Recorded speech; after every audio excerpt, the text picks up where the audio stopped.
Ever felt the kind of day where the whole world looks at you and just knows you're the one who doesn't belong? Well, let me tell you about the hottest day I ever sweated through when 228 raw recruits were lined up on the dirt, shirts soaked, pride shot. Everyone just trying not to look weak, and then all it took was a little nudge from the crowd, a dirty joke tossed my way, and suddenly everyone's staring, thinking this is about to get funny, right?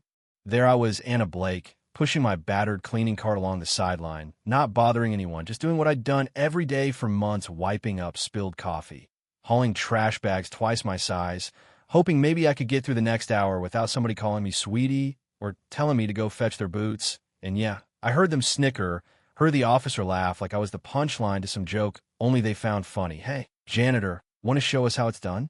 Go on, blindfolded. And everybody lost it because, to them, I was invisible until they needed someone to step on. You know what's wild? That nobody, not one of them, thought I'd even try. I could feel every eye on me, the heat radiating off those broken metal obstacles, the air thick with sweat and ego. The truth is, I didn't want to give them the satisfaction of a scene. I'd have loved nothing more than to disappear, but you don't always get to choose your battles, and this one had found me. So I just breathed, rolled that blindfold in my hands, felt the scratchy fabric, and thought about all the other times I've been told, you can't. I didn't say a word. I just stepped up and the chorus went silent. Let me back up a sec. Nobody expected me to move, let alone move like I did. But the second that whistle blew, my world narrowed. The ground, the poles, the mud pits, the walls, all of it just faded. I wasn't Anna the janitor. I was just a body in motion, every muscle remembering what the minds try to forget.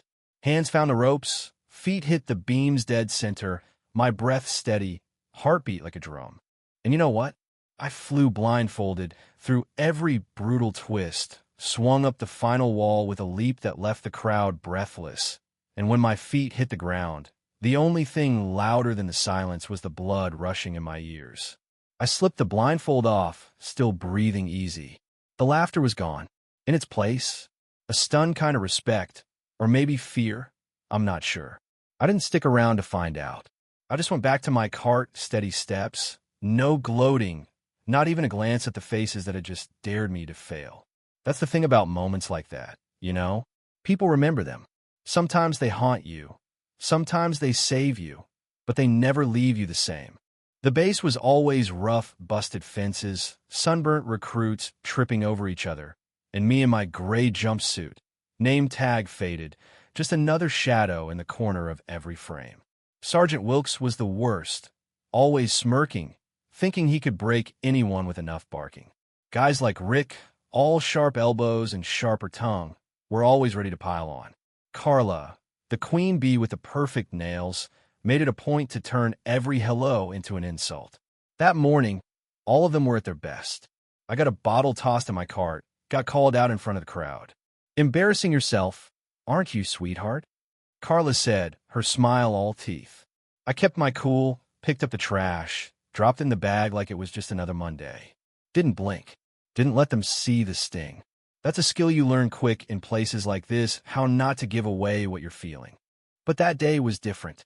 Maybe it was the heat. Maybe it was that I'd had enough. Maybe it was fate. Whatever it was, when Captain Hardgrove threw me the uniform and told me to put up or shut up, I caught it, oversized and stiff, sleeves flapping, pants puddling at my ankles, and for a moment I almost laughed the thing was ridiculous on me. And then Rick and Tanner, cocky as ever, tried to loosen the ties just to see me trip. Guess they'd never seen someone tie and not one-handed in the dark before, huh? I pulled those strings tight, tied my shoes double, and faced the course. Laughter rose. Bets were made. Phones came out to film the funny part. But for me, it wasn't about them anymore. It was about proving something to myself that I hadn't lost it, that all those years, all those mornings training before sunrise, all those times I've been told I was done, it was still in me, somewhere. And then came the twist Kessler, the SEAL instructor with eyes like eyes said, do it blindfolded. The crowd exploded, half mocking, half daring.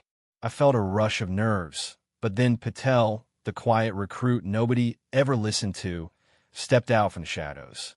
You don't have to do this, he said, voice barely above a whisper. That almost broke me, I swear. Someone actually seeing me, not the joke, not the janitor, but the person underneath. I gave him a look, one that said, thanks, and tied that blindfold anyway.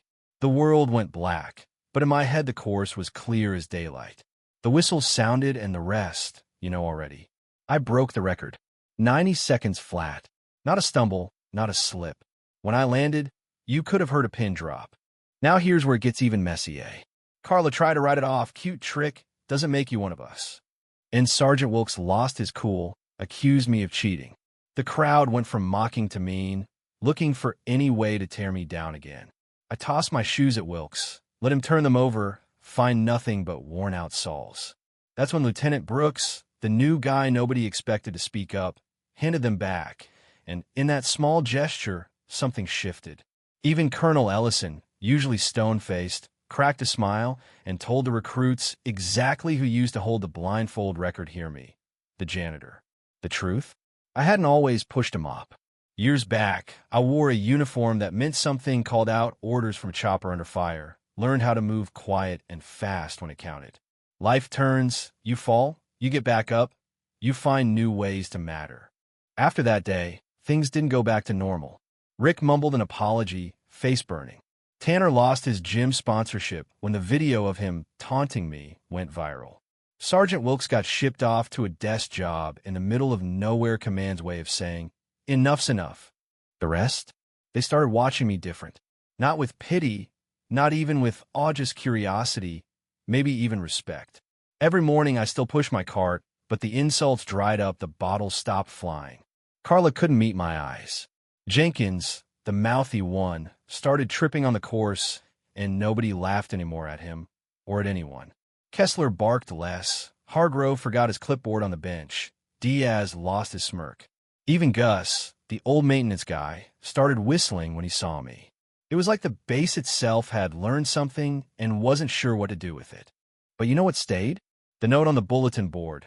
Never underestimate the one mopping the floor. They might have once commanded you on the battlefield. Nobody knew who put it there. Nobody needed to. It stayed up for weeks, edges curling, words soaking in. New recruits came through, heard the story, tried to break my record. Nobody even came close. And one day, Harper, this tall, scar-faced woman who didn't say much, walked up and said, I want to try it blindfolded. I told her, know the course better than you know yourself. She practiced every day after that, the kind of determination you can't fake. Weeks passed. A black SUV rolled, and my husband, former commander, the only person who never doubted me for a second, leaned against the shed as I stacked mops, waited for me to finish like it was nothing. The old crowd watched us drive away, and maybe for the first time realized how small their world really was. The consequences rolled on, the bullies faded. The gossipers found new targets. The ones who'd laughed the loudest became the quietest. But I didn't need revenge.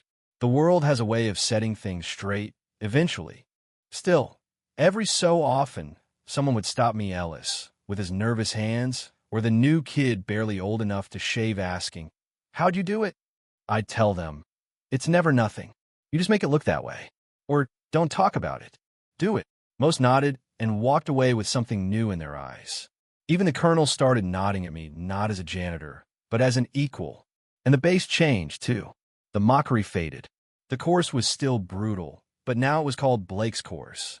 No one broke my time, but they all tried harder, not just for the record, but to be the kind of person who could surprise the world when nobody expected it. So maybe you're watching this and thinking about the time you got laughed at, or the days when every step felt like you were pushing a cart nobody saw. Maybe you stood in rooms where everyone thought you were the joke. But let me tell you, you keep moving, keep breathing, keep tying those knots tight, because someday someone's going to look at you and realize you were never the punchline. You were always the story. Where are you tuning in from? Drop a comment, hit follow, and let's walk this road together through heartbreak, through betrayal, through the long silence before the world finally listens. Because the truth always catches up.